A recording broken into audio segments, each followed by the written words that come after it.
How's it going, everyone? Maryland here, and today I'm going to show you something pretty cool.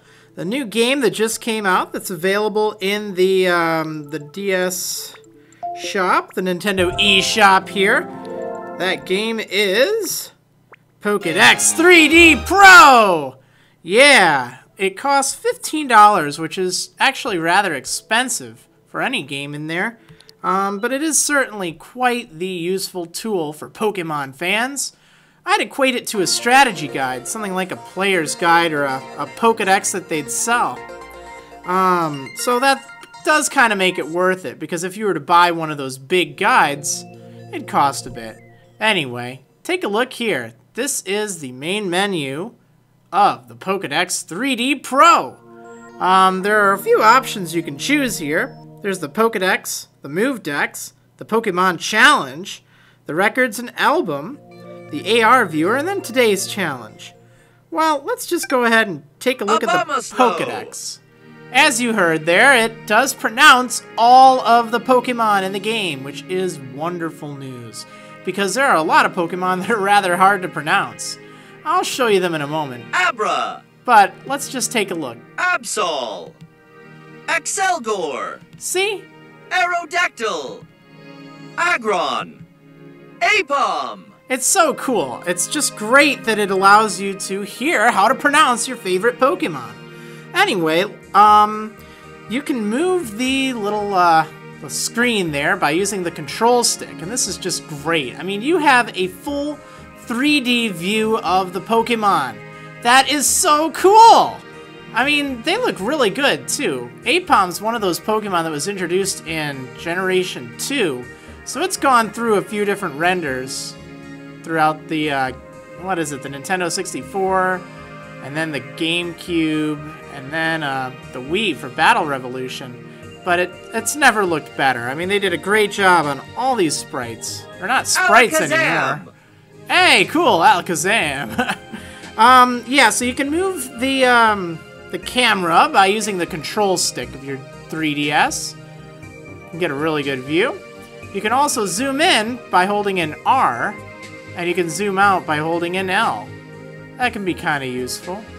You can move through stuff on the bottom screen by using the D-pad, or by using the stylus. Either one will take you there. I think yeah, there we go. As you can see on the bottom screen, it shows its stats and its height and weight and stuff. This little thing, it's a AR card, which I think you can have, I don't know, printed out or something, and then it shows it on a camera. I'll play around with that in a little bit. But anyway, it also shows its egg group, its Pokédex description, its abilities, which is really nice. Any ability in yellow is a hidden ability, though, so it's not available unless you're using the Dream World or something, or one of the hidden grottos, or any number of ways to get a Pokemon with a hidden ability. Down here, a little bit further, you can see its evolution line. Very cool. Type matchups, very handy. Kind of shows you what's up, what attacks are good against it, and what ones not so good. And then it lists all of its moves that it can learn. This is just very valuable. Yeah, it really goes on for a while. It even shows the Move Tutor moves, which is wonderful, since they're just released, too. Those Move Tutor moves are generally in Pokemon Black 2 and White 2, although a few of them, like, oh, what is it? Frenzy Plant and stuff, those are available in the original Black and White as well. So, it's certainly quite a bit of information down there. Now, let's play around. You see that little, that gear thing? You can also press X to get there, and that lets you change the scene as well as the window of the screen up top. So, taking a look at this Alakazam here. In fact, you know what? Why do I want to look at Alakazam? See this little scroll thing down here? This lets you jump between any Pokemon. That's right. See that? 727 Pokemon. That's because it includes all of the different forms and such, which is just great. As you can see here... Arceus! Fire type! Yeah, all of those Arceus types. Water type! Very cool. I'll get to that in just a moment here, but for right now, let's go ahead and find one of my favorite Pokemon, if not my all-time favorite, Marill. Well, how am I gonna find it? Let's search for it by name. See, you can type the first letter of the name, and it'll filter all those results. You can filter by a lot of different things, such as the letter of the name, by types, egg group, ability, or registered moves.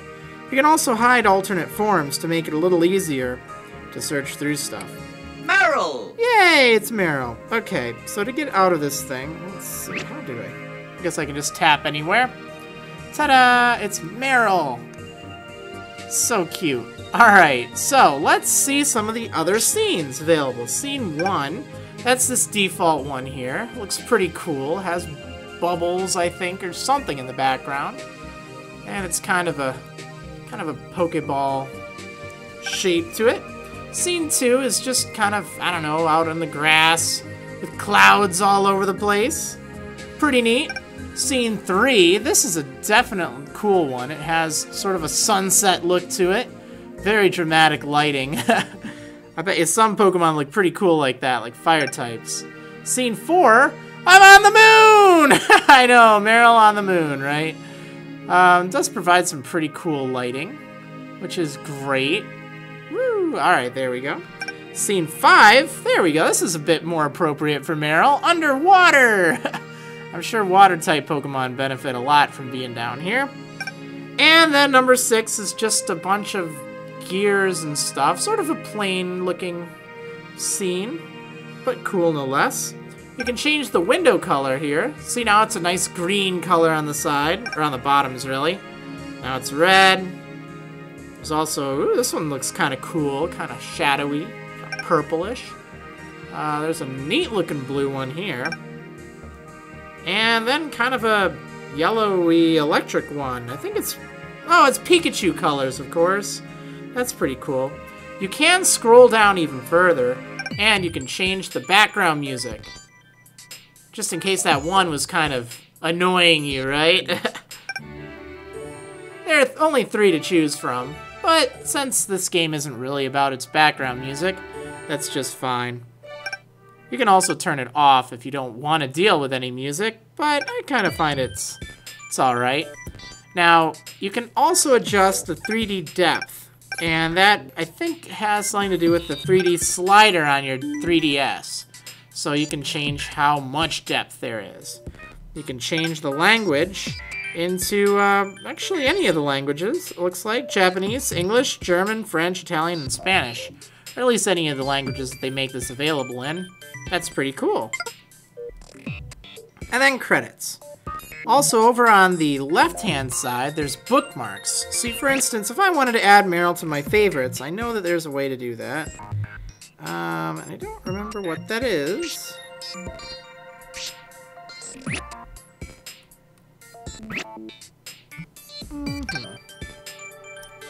Whoops. I know, there's my keyboard, right? Alright, so let's see here. Down on this bottom screen, you can press that little, little camera thing, or not camera thing, what is it? I'm not into movies and stuff. The director's thing to have it animate, which is pretty cool. It does one of its animations. You can also do the little music note there to hear its cry. If you press the A button, it'll do both at the same time, which is kind of nice. You can also press this pause button to freeze it in place, which can be kind of cool. You know, sometimes they move around a little too much. Okay, so Meryl! there we go. I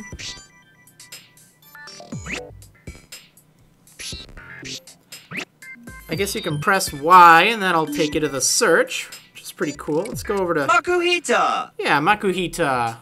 Yeah, look at that thing. Right. Yeah. Pretty cool.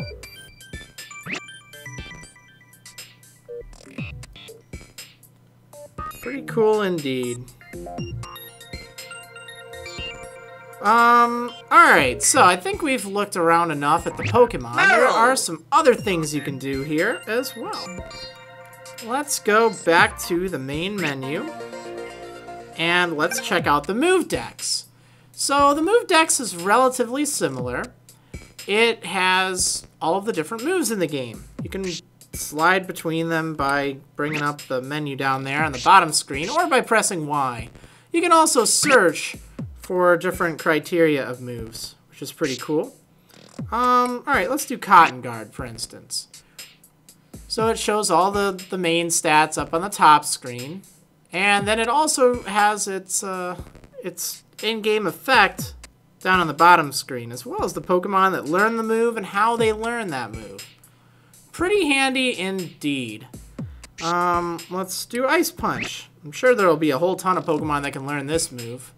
Now, do you see that DA up there? That stands for Direct Attack. That means it's something that would trigger moves such as Static or Poison Point. It's something that makes contact with the foe.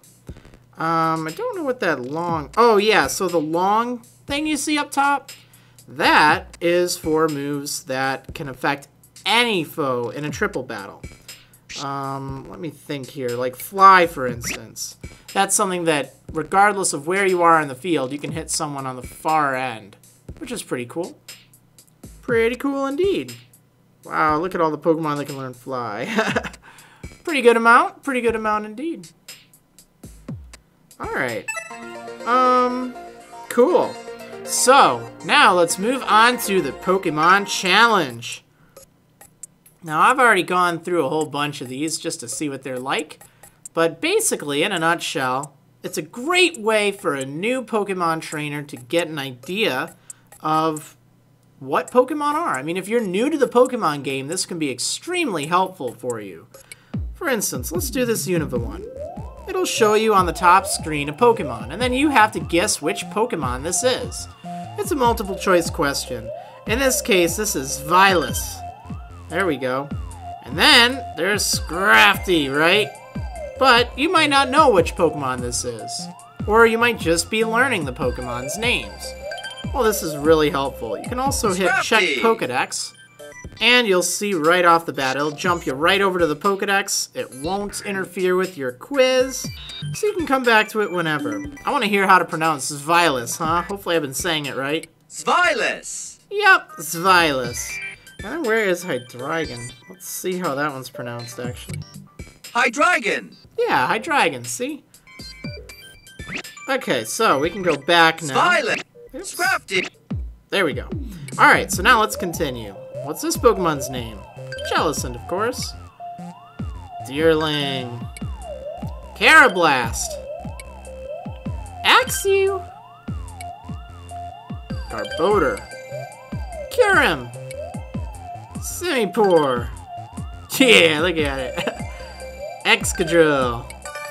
Ta-da! Yeah, I mean, it's not overly hard or anything. But some of the later ones, they'll quiz you on a whole variety of different things. Like Pokemon Kanto, that just shows you the Kanto Pokemon. Pokemon National will show you all of them. Pokedex text is really interesting because that will read a Pokedex text and you have to guess what it is just from that. A good way to get around this is you can oftentimes tell what makes sense. For instance, this thing, it has a big body and it crashes into the water. So it's probably Wailord. But if you're new to the game, you might not know this. This one here, constant polishing makes the edge of the blade on its tail extremely sharp. It's Zangoose's arch rival. Yeah, that's a Viper. It is a common sight around fishing ports. It is known to rescue people and carry off prey. Well, it probably isn't Gigalith or Darkrai. Could be either Totodile or Floatzel, really. It's Floatzel. Yeah! The spirits burned up in its ominous flame lose their way and wander this world forever. Well, I don't think that's Rhydon or Piloswine, so we'll go with Chandelure. You can oftentimes use a process of elimination to figure out what's correct. I'm not going to continue this. There are also unknown forms, which can be interesting. It goes through all the different unknown, and you have to guess them correctly in a quick amount of time. Which one's this? It's I. And this one? S. Y. O. There are a few different variants of this, actually. And they basically, the only difference between them is the amount of time you have to guess them correctly. later on. Let's go to, I think it's Unknown Forms 3. You barely have any time to guess them correctly. So you better be zippy. It's kind of hard to do this and talk at the same time. There we go. Well, I managed to do it anyway. Alright, yeah, so there are just a whole ton of different things to quiz yourself with. Cries is interesting. That basically quizzes you on different Pokemon's cries.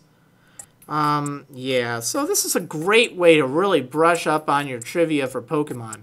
In fact, if you have a bunch of friends around, you could probably pass this back and forth to see who's the best Pokemon trainer. Or more like the nerdiest, right? Nah, I'm just kidding. It's good to know all this stuff, that's for sure. So some of these get very difficult.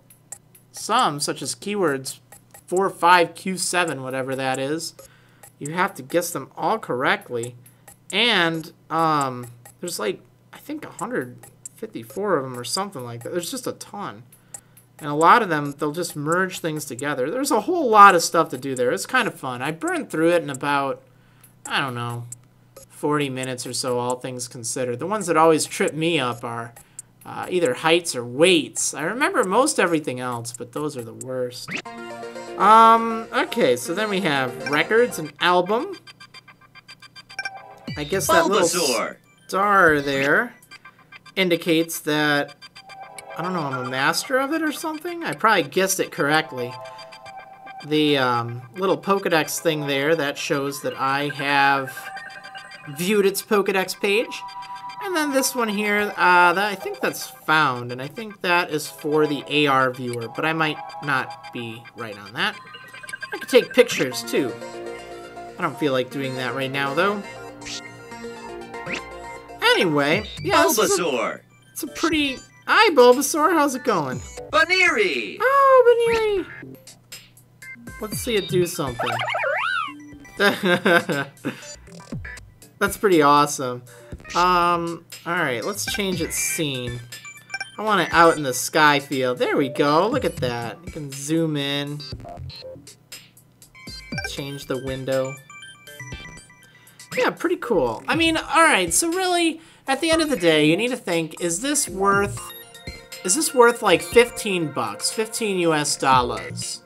And some people, you know, they'll think, oh, that's so expensive. That's just ridiculous, man. And, I mean, I can see where they're coming from. That is rather expensive, especially since the first one was free. It only had the Unova Pokemon, but it was pretty cool. However, stop and think for a moment how much it would cost you to buy a printed strategy guide that has the complete Pokedex. And it's probably going to cost you at least the same, if not more. Whereas this will fit in your pocket, and the book probably won't. Unless you have some huge pockets or something. So, you know, if you keep that in mind, it can be rather worth it, I guess. I like it because it's pretty cool. I do a lot of different little sketches and doodles of Pokemon, so, you know, being able to see them in a certain pose or see them just, like, all angles and stuff is pretty neat. I know artists will just love this program. And just your casual Pokemon fans. If you're new to Pokemon, this is also a really great way to get acquainted with the different Pokemon, particularly because of those quizzes. That's really nice. Yeah, well, anyway, that is the Pokedex 3D Pro. Pretty neat, pretty neat. I think I'll actually, you know, let me know in the comments if you'd like. I am thinking of actually going through each and every one of the Pokemon over time and just doing a little 360-degree panoramic view. Well, not really panoramic view, I guess, but a 360-degree rotating view. Just kind of like this, kind of slow, maybe talking about its Pokedex entry, and, you know, just uploading that onto YouTube. Because that could be a nice alternative, too. I know a lot of people want to see these, but they might not want to get the whole 3DS program thing, the 3DS app. And that's understandable. I recommend it. I think it's pretty cool. But anyway, let me know if you like that idea or not. I think it'd be really cool to just see a view of all the Pokemon and have them all on YouTube. And, you know, you can let me know which ones you want to see me do first, too, because I might not necessarily do them in order. Alright, well, I think that's enough. Bye, Baneri! Bye! Yep, see you next time, and thanks for watching Baneriland's Pokédex 3D Pro!